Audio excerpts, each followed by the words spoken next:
Madam, मेरी शादी में तो आप अपने पति और 2 बच्चों के साथ आओगे। अभी तो मैंने अपनी ज़िंदगी में बहुत कुछ करना है। बड़े भाई की शादी करनी है, पहले सेटल होना है। और प्यार ये शब्द मेरे लिए नहीं बना है। मुझे इतनी जल्दी प्यार नहीं होगा और मेरी शादी में अभी 8-10 साल है। और मेरी शादी में आप अपने पति और 2 बच्चों के साथ आओगे।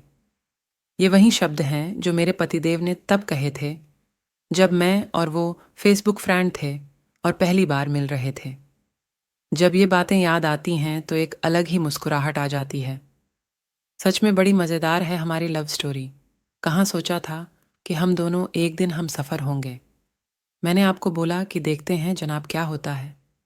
इस न्यू ईयर से पहले आपको प्यार हो जाएगा। और सच में 11 दिसंबर 2013 को आपने मुझे कहा कि आपको प्यार हो गया है। मैंने बोला, अच्छा जी, कौन है वो? तो आप बोले, मैडम जी, जिससे मैं प्यार करने लगा हूँ वो आप ही हैं। बोलिए, क्या मेरी हम सफ़र बनेंगी? ये सुनकर मैं तो अवाक रह गई। पर धीरे धीरे आपकी भी आदत हो गई मुझे, और मेरी ना को आपकी कोशिशों ने हाँ में बदल दिया। और फिर 2015 में हमारी शादी हो गई। शादी के दिन जब मैंने बोला कि जनाब, आपकी तो आज शादी है, तो मैं तो अकेली हूँ, मेरे पति और बच्चे कहाँ हैं?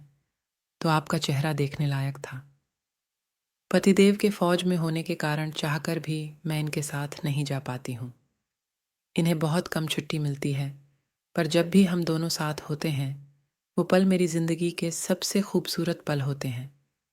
पतिदेव को गोलगप्पे पसंद नहीं थे, परंतु शादी के इन 3 सालों में मेरे साथ गोलगप्पे खाते खाते मुझसे ज़्यादा गोलगप्पे इनके फेवरेट हो गए हैं। वैलेंटाइन डे तो साल में एक बार आता है, पर इनका मेरी खुद से ज़्यादा फ़िक्र करना, मेरी खुशी के लिए किसी से भी भिड़ जाना, मेरी छोटी छोटी खुशियों का ख्याल रखना मुझे ये एहसास दिलाता है कि आपके साथ बिताया हर पल बहुत ख़ास है। मेरे वैलेंटाइन, मेरे प्रिय पतिदेव के लिए दो तेरी मोहब्बत में डूबकर बूंद से दरिया हो जाऊं, मैं तुझसे शुरू होकर तुझ में ख़त्म हो जाऊं।